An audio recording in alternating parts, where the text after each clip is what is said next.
பயங்கரவாத செயலை நியாயப்படுத்த முடியாது என்றும் பயங்கரவாதத்தை முடிவுக்கு கொண்டுவர அனைத்து நாடுகளும் இணைந்து பணியாற்ற வேண்டும் எனவும் ஷாங்காய் ஒத்துழைப்பு அமைப்பின் பாதுகாப்பு அமைச்சர்கள் மாநாட்டில் மத்திய அமைச்சர் ராஜ்நாத் சிங் வலியுறுத்தியுள்ளார். சீனாவின் கிழக்கு ஷான்டாங் மாகாணத்தில் ஷாங்காய் ஒத்துழைப்பு அமைப்பின் பாதுகாப்பு அமைச்சர்கள் மாநாடு தொடங்கி நடைபெற்று வருகிறது. குவிங்டாவ் நகரில் 2 நாட்கள் நடைபெறும் இந்த மாநாட்டில் பங்கேற்ற பாதுகாப்புத்துறை அமைச்சர் ராஜ்நாத் சிங் சீன பாதுகாப்பு அமைச்சர் அட்மிரல் டோங் ஜூன் வரவேற்றார். இந்த மாநாட்டில் இந்தியா, பாகிஸ்தான் உள்ளிட்ட 12 நாடுகளைச் சேர்ந்த பாதுகாப்பு அமைச்சர்கள் கலந்து கொண்டனர். மாநாட்டில் பங்கேற்ற 12 நாடுகளைச் சேர்ந்த அமைச்சர்களும் குழு புகைப்படம் எடுத்துக் கொண்டனர்.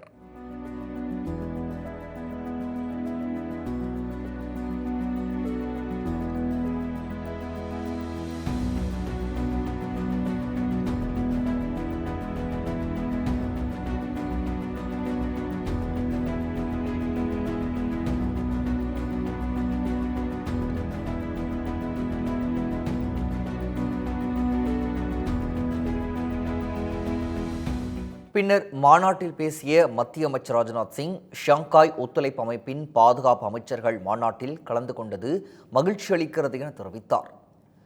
சீர்திருத்தப்பட்ட பன்முகத்தன்மை, உரையாடல் மற்றும் ஒத்துழைப்புக்கான வழிமுறைகளை உருவாக்குவதன் மூலம் நாடுகளுக்கு இடையான மோதலை தடுக்க முடியும் என்பதை இந்தியா நம்புகிறது என கூறினார். அமைதி, பாதுகாப்பு போன்ற சவால்களை உலக நாடுகள் சந்தித்து வருவதாக கூறிய அவர், இந்த பிரச்சனைகளுக்கு முழு காரணம் அதிகரித்து வரும் பயங்கரவாதம்தான் என தெரிவித்தார். பயங்கரவாதத்தை ஆதரிப்பவர்கள் விளைவுகளை சந்திக்க வேண்டும் என்றும், இரட்டை நிலைப்பாட்டிற்கு இடமில்லை எனவும் பாகிஸ்தானை மறைமுகமாக விமர்சித்தார். பயங்கரவாதத்திற்கு ஆதரவாக உள்ள நாடுகளை விமர்சிக்க தயங்கக்கூடாது எனவும் கேட்டுக்கொண்டார்.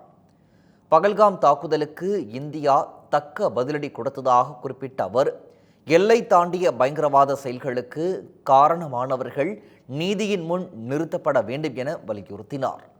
மேலும் இந்தியா ஆப்கானிஸ்தானின் மிகப்பெரிய பிராந்திய மேம்பாட்டு கூட்டாளி என ராஜ்நாத் சிங் தெரிவித்தார். ஷாங்காய் ஒத்துழைப்பு அமைப்பின் கூட்டு பிரகடனத்தின் கூட்டறிக்கையில் பகல்காம் தாக்குதலுக்கு கண்டனம் தெரிவிக்கப்படாததால் மத்திய அமைச்சர் ராஜ்நாத் சிங் கையெழுத்திட மறுத்துள்ளார். சீனாவின் கிங்டோவா நகரில் ஷாங்காய் ஒத்துழைப்பு அமைப்பின் பாதுகாப்பு அமைச்சர்கள் மாநாடு நடைபெற்றது. இதில் இந்தியா, சீனா, பாகிஸ்தான், வங்கதேசம் உள்ளிட்ட நாடுகளின் பாதுகாப்பு அமைச்சர்கள் கலந்து கொண்டு பேசினர். தொடர்ந்து ஷாங்காய் ஒத்துழைப்பு அமைப்பின் கூட்டு பிரகடனத்தின் கூட்டறிக்கை வெளியிடப்பட்டது. அதில் பகல்காம் தாக்குதலுக்கு எவ்வித கண்டனமும் தெரிவிக்கப்படாததால் இந்தியா சார்பில் மத்திய அமைச்சர் ராஜ்நாத் சிங் கையெழுத்திட மறுத்தார்.